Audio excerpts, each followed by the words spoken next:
महादेव दीक्षा kitchen. आज आपण बनवणार कोबी आणि वटाण्याची भाजी। चला बनवूया।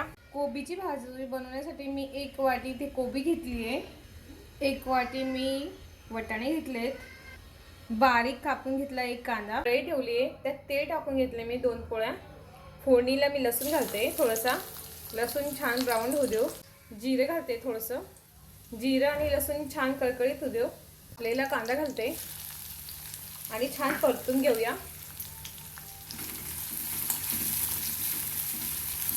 कांदा छान आपला झालाय, मी त्यात एक वाटी मी कोबी घेतली ती टाकून घेते। स्वच्छ 2 पाण्याने धुवून घेतली तिला। 1 वाटी वटाणे घेतले ते स्वच्छ 2 पाण्याने धुवून घेतले।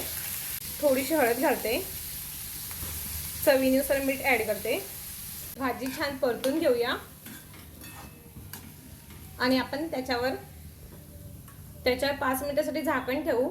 अगदी बारीक गॅसवर ठेवू, अगदी बारीक गॅसवर 5 मिनिटांसाठी आपण झाकण ठेवू। पाणी टाकलेलं नाही आपण भाजीत, म्हणून बारीक गॅसवर छान वाफवून घेऊ तिला। आपले 5 मिनिट झाले, आपण भाजी बघून घेऊया आता। किती छान झाली आपली भाजी, दाबून बघते मी।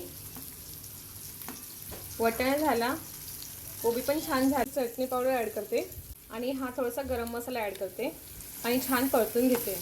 शेंगण्याचा कूट थोडासा ऍड करते, बारीक चिरून घेतलेली कोथिंबीर ऍड करते आणि परतून घेते। किती छान झाली आपली भाजी। अशी भाजी तुम्ही डब्यासाठी करू शकता। तुम्हाला आवडली असेल तर करून बघा, खाऊन बघा आणि कमेंट करा।